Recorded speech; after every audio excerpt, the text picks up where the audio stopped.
वालेकुम, नमस्ते। कैसे हो आप लोग? सत श्री अकाल फ्रेंड्स। आज का वीडियो बहुत ही अफसोसनाक वीडियो है जिसमें एक इंडियन स्टूडेंट है जिनकी मतलब डेथ हो चुकी है और उनको जो है उनकी डेथ कैसे हुई है वो आज हम इस वीडियो में जानेंगे। सुनने में आ रहा है कि रशिया ने इसके ऊपर उनके ऊपर जो है वो फायरिंग की है और मतलब कि हम वैसे तो सारे इंडियन जो हैं वो रशिया को ही सपोर्ट कर रहे हैं, तो मतलब उसके बाद इस तरह का ये न्यूज़ निकल कर आती है कि इंडियन स्टूडेंट को जो है वो रशिया ने मारा है। तो मतलब ये एक बहुत ही बड़ी खबर है और बहुत ही दुख वाली खबर है क्योंकि नवरात्रि है, महाशिवरात्रि है और उसी में ही इस तरह की चीज़ें देखकर बहुत ही अफसोस हुआ कि इतनी खुशी के मौके में इस तरह की न्यूज़ सुनकर। तो एनीवेज वीडियो को स्टार्ट करते हैं। ओरिजिनल वीडियो का लिंक आपको डिस्क्रिप्शन में मिल जाएगा। सो करते हैं वीडियो को स्टार्ट। नमस्कार and welcome to World Affairs. मैं हूं प्रशांत धवन। यूक्रेन वॉर का जो बहुत ज़्यादा अगली चेहरा है ये फाइनली हमको दिख रहा है। बहुत ज़्यादा सैड न्यूज़ आई है फ्रॉम यूक्रेन। एक इंडियन स्टूडेंट की यहाँ पर मौत हुई है। नवीन नाम के एक इंडियन स्टूडेंट जो पढ़ रहे थे खरकीव में, अब ये बात कन्फर्म हो चुकी है कि रशियन अटैक की वजह से इन्होंने अपनी जान गंवा दी।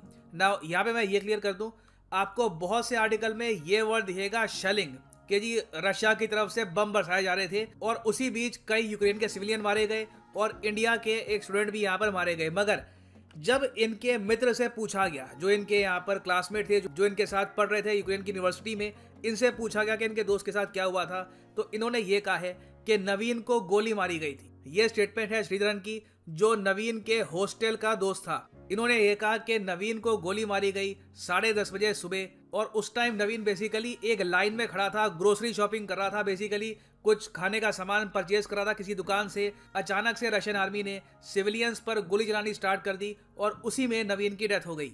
अब देखिए, जो एग्जैक्ट रीजन है यहाँ पर डेथ का ये तो किसी को पता नहीं है, मगर ये आज के समय सबको पता है कि रशिया का जो एग्रेशन है इसकी वजह से कई सिविलियंस यूक्रेन में मारे जाएंगे। और इंडिया के लिए प्रॉब्लम यहाँ पर यह है कि अभी भी हमारे कई हजारों स्टूडेंट्स यूक्रेन में फंसे हैं और इनमें से कई स्टूडेंट्स आपको मिलेंगे खारकिव में। यहाँ पर आप देख पाओगे ये यूक्रेन का नक्शा है, ये आप जो एरो देख रहे हो इस डायरेक्शन में रशियन आर्मी आज के समय आगे बढ़ रही है इन यूक्रेन। मैंने आपको बता दिया था कि रशिया का जो मेन फोकस रहने वाला है वो ईस्टर्न यूरोप में रहने वाला है। ये वेस्टर्न यूरोप के करीब नहीं आएंगे क्योंकि यहाँ पर नेटो फोर्सेस खड़ी है। अगर यहाँ पे मान लो कि कोई मिसाइल चल गया नेटो के अगेंस्ट तो एक full fledged world war start हो सकती है। तो रशिया अभी के लिए क्राइमिया से आगे बढ़ रहा है, ऊपर बेलारूस से अटैक कर रहा है, कीव की तरफ बढ़ रहे हैं ये लोग।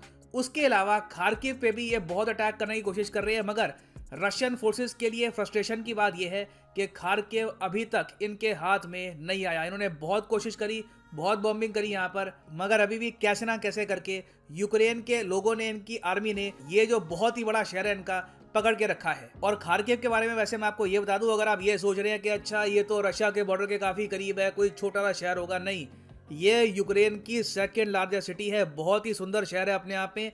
यहाँ पे बहुत ही फेमस एक मेडिकल इंस्टीट्यूट भी है। इस मेडिकल इंस्टीट्यूट में काफ़ी इंडियन जाते हैं पढ़ने के लिए। ये लोग जो नीट यूजी के स्कोर्स हैं ये एक्सेप्ट कर लेते हैं। उसके अलावा खारकिव एक बहुत ही बड़ा कल्चरल, साइंटिफिक, एजुकेशनल सेंटर भी माना जाता है यूक्रेन का। इंटरेस्टिंग बात देखिए, खारकिव की ज़्यादातर जो आबादी है ये रशियन स्पीकिंग है, यूक्रेनियन स्पीकिंग यहाँ पे आपको लोग कम मिलेंगे, मगर तब भी ये लोग रशियन आर्मी का विरोध कर रहे हैं। ये लोग नहीं चाहते कि ऑल टुगेदर रशिया कब्जा ले इनके सुंदर शहर को। और इंटरेस्टिंग बात देखिए, खारकिव ने पिछले 70 साल से, आज के समय 70 साल से भी ऊपर का टाइम हो चुका है, कोई भी जंग नहीं देखी थी। आखिरी बार खारकिव की बॉम्बिंग हुई थी जब हिटलर ने यूएसएसआर पे अटैक कर दिया था वर्ल्ड वॉर 2 के टाइम में। आपको पता होगा हिटलर की सबसे बड़ी गलती यही थी कि उसने थर्ड राइक पे ज़रा फोकस कर दिया, यूएसएसआर पे अटैक किया, अटैक फेल हो गया और उसके बाद नाजी जर्मनी की भी हार हुई वर्ल्ड वॉर 2 में। तो तब से लेकर अब तक पहली बार ये शहर इस लेवल का वॉयलेंस देख रहा है। और मैं इस लेवल का वॉयलेंस यहाँ पर इसलिए कह रहा हूँ क्योंकि रशिया ने अब ओपनली बॉम्बिंग करनी स्टार्ट कर दी है खारकिव की। जो यहाँ पे सरकारी बिल्डिंग्स हैं, जो यहाँ पर सिविलियंस के रहने की जगह है, ओपनली वहां पर रशिया बॉम्बिंग कर रहा है। इनिशियली रशिया कोशिश कर रहा था कि सिर्फ यहाँ पर जो मिलिट्री टारगेट्स हैं इनको अटैक करे, मगर अब रशिया ने अंधी बॉम्बिंग करनी स्टार्ट कर दी है खारकिव की। और यहाँ पे मैं आपको दिखा देता हूँ कि किस तरीके से रशिया अटैक कर रहा है खारकिव को। यहाँ पर आप देख पाएंगे ये है खारकिव की सरकार के हेडक्वार्टर्स और कुछ ही घंटों पहले यहाँ पर इस तरीके से बैलिस्टिक मिसाइल से अटैक किया गया। यहाँ पर आप देख पाएंगे ये अभी ये इस तरीके से पूरे शहर में बॉम्बिंग हो रही है। और अब मजबूरी में क्या हो रहा है कि इंडियन स्टूडेंट छुपे हुए हैं बंकर्स में। इस तरीके से इंडियन स्टूडेंट्स कोई जो यहाँ पे मिलिट्री बंकर्स हैं वहाँ पे छुपे हैं, कोशिश कर रहे हैं सर्वाइव करने की। ऑब्वियसली इनके पास खाने को बहुत कम है। बीच में कुछ स्टूडेंट्स हिम्मत करते हैं ऊपर आने की, कुछ एक शॉप से कुछ परचेज करने की, मगर वहाँ पे जान का खतरा लगा रहता है। और नवीन के साथ भी आप अगर देखें तो अनफॉर्चुनेटली यही हुआ है। बेसिक खाने पीने की चीज़ वो परचेज करने की कोशिश कर रहे थे, तभी उन पर अटैक कर दिया गया। और ऑब्वियसली यहाँ पर मैं ये भी क्लियर कर दूं कि ऐसा नहीं है कि रशियन आर्मी ने स्पेसिफिकली इनको ही टारगेट किया है। ये अंधी फायरिंग कर रहे हैं, उसमें अनफॉर्चुनेटली हमारे स्टूडेंट भी मारे गए हैं। और यहाँ पर आप देख पाओगे मिनिस्ट्री ऑफ एक्सटर्नल अफेयर्स के स्पोक्समैन ये कह रहे हैं, with profound sorrow we confirm that an Indian student lost his life in shelling in Kharkiv this morning. The ministry is in touch with his family.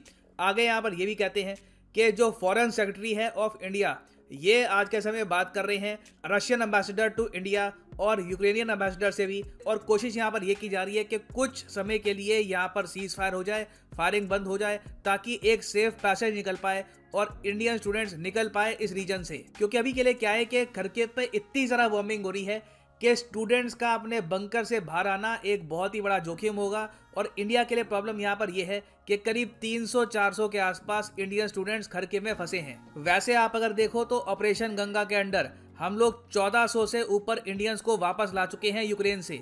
जब Ukraine की war initially start हुई थी तब Ukraine में थे करीब 16 से लेकर 17,000 इंडियन स्टूडेंट्स। इसमें से 7-8 हज़ार तो इनिशियली भाग गए जब न्यूज सामने आई कि रशियन टैंक्स बढ़ रहे हैं अब यूक्रेन की तरफ। बाकी जो स्टूडेंट्स यहाँ पर रुक गए थे अब उनको लाने की कोशिश की जा रही है। इनमें से कुछ पोर्शन है खरकिव में। और इंडिया के ऑपरेशन गंगा की प्रॉब्लम इन द फ्यूचर बढ़ने ही वाली है, क्योंकि देखिए खरकिव के अलावा आप अगर देखो तो किएव पर भी अटैक होना स्टार्ट हो चुका है। यहाँ पर आप देख पाओगे इंडिया की जो एम्बेसी है इन यूक्रेन, इन्होंने यहाँ पर ये कहा है, एडवाइजरी है टू इंडियंस इन किएव, जल्दी से जल्दी किएव किसी भी तरीके से छोड़ के चले जाइए, चाहे ट्रेन मिले कोई और रास्ता मिले, किएव से जितना दूर हो सके चले जाइए, क्योंकि अब बहुत ही बड़े स्केल पर बैटल होने वाली है किएव पे और डेफिनेटली बॉम्बिंग होगी, यहाँ पर सिविलियंस मारे जाएंगे। एज इंडियंस हमारी प्रायोरिटी यहाँ पर यही होगी कि इंडियन जाने यहाँ पर बच जाएं। एज इंडियंस हमारी कोशिश यहाँ पर यही होगी, प्रायोरिटी सबसे ऊपर यही होगी कि इंडियन नेशनल्स की जान यहाँ पर बच जाए। और इसलिए प्राइम मिनिस्टर ऑफ इंडिया के ऑर्डर के अंडर अब इंडियन एयरफोर्स एक्टिव हो चुकी है। मेरे हिसाब से पहले कर देते सही रहता, मगर अब इंडियन एयरफोर्स ने ऑपरेशन गंगा को ज्वाइन कर लिया है। C-17 ग्लोब मास्टर को यूज करेगा इंडिया इवैक्यूएट करने के लिए इंडियन स्टूडेंट्स को फ्रॉम यूक्रेन। क्वेश्चन सबसे बड़ा यहाँ पर अब यही है कि क्या इंडिया बड़ा रिस्क लेगा। बड़ा रिस्क यहाँ पर यही है कि सीधा यूक्रेन में लैंडिंग करो, वहां से अपने स्टूडेंट्स को वापस लेके आओ इंडिया में। इसमें खतरा यही बना रहेगा कि कोई मिसाइल कहीं का, कोई S-300 का मिसाइल, S-400 का जो मिसाइल है, ये ऐसे ही अगर मान लो उड़ गया और इस ट्रांसपोर्ट एयरक्राफ्ट को हिट कर दिया, तब हम क्या करेंगे। तो रिस्क बहुत बड़ा है। देखना यहाँ पर ये होगा कि ये जो प्लेन्स है लैंड कहाँ पर करेंगे, क्या ये पोलैंड में लैंड करेंगे, यूक्रेन में लैंड करेंगे। This will be very interesting to see. और यूक्रेन के पर्सपेक्टिव से अगर मैं आपको बताऊं तो इनके यहाँ जो कैजुअलिटीज है आम नागरिकों की किएव में भी स्टार्ट हो चुकी है। अभी रिसेंटली इस लड़की की फोटो दुनिया भर में वायरल हो चुकी है। ये एक प्राइमरी स्कूल गर्ल थी और अनफॉर्चुनेटली जब ये लड़की अपने पेरेंट्स के साथ घर के बाहर निकली तब अचानक से फायरिंग स्टार्ट हो गई और ये मारी गई। तो देखिए कैजुअलिटीज यूक्रेन में बढ़ने वाली है। इंडिया के पास एक ऑप्शन यहाँ पर अभी ये भी है कि हम लोग रशिया से सीधा डायरेक्टली बात करेंगे। देखिए हमको आधा दिन दीजिए, हमारी एयरफोर्स आएगी और हमारे जितने भी यहाँ पर स्टूडेंट्स हैं हम उनको इवैक्यूएट कर देंगे। इतना तो हमको यहाँ पर टाइम दीजिए, अपनी इन्वेजन में कुछ हद तक यहाँ पे विश्राम लगा दीजिए। मगर रशिया के लिए भी ये करना बहुत ही मुश्किल होगा। रशिया भी फुल ऑन असॉल्ट कर रहा है। अगर रशिया आधा दिन दे देता है यूक्रेन को तो यूक्रेन के सैनिक वो टाइम यूज कर सकते हैं अपने डिफेंसेस को स्ट्रॉन्ग करने के लिए। ऑलरेडी न्यूज आ रही है कि जर्मनी समेत वेरियस कंट्रीज अब वेपन्स प्रोवाइड कर रहे हैं यूक्रेनियंस को। तो रशिया के लिए बहुत ही इंपॉर्टेंट है कि जल्दी स्विफ्ट ये लोग अटैक करे, जल्दी से ये पूरा एरिया कैप्चर कर ले। नाउ यहाँ पर मैं आपसे पूछना चाहूंगा आपका ओपिनियन कि एज एन इंडियन सिटीजन आपका क्या मानना है कि इंडिया का स्टेप यहाँ पर क्या होना चाहिए। अगर मान लीजिए कि रशिया यहाँ पर बॉम्बिंग करना नहीं रोकता और अनफॉर्चुनेटली कुछ और इंडियन स्टूडेंट्स की यहाँ पर कैजुअलिटी की न्यूज आती है, तो क्या उस केस में। तो दोस्तों बहुत ही अफसोस हुआ कि रशिया के थ्रू जो है वो मतलब कि एक इंडियन जो है वो स्टूडेंट की डेथ हुई है। क्योंकि जाहिर सी बात है इंडिया इस चीज़ को करना चाहता था कि वो अपने स्टूडेंट्स को हमेशा आगे रखता है और कोशिश कर रहा है उनको बचाने की। लेकिन फिर जब बात आती है वहाँ पर सेफ्टी की, सिक्योरिटी की, तो वहाँ पर गवर्नमेंट थोड़ा सा मुझे लगता है कि अब जाहिर सी बात है, जब जंग होती है, वॉर होती है, तो वहाँ पर फिर ये सारी चीज़ें भी पॉसिबल होती हैं। लास्ट नाइट यूक्रेन के ऊपर था कि यूक्रेन ने जो है वो इंडियन जो स्टूडेंट्स हैं उनको मारा पीटा है, उनके ऊपर तशद्दुद किया है। तो उस पर हम सब यही कह रहे थे कि उन्होंने ये बहुत गलत किया है, तो अब उनको जो है उनके ऊपर होना चाहिए, मतलब कि उनको सपोर्ट नहीं करना चाहिए, ऐसा स्टेटमेंट था।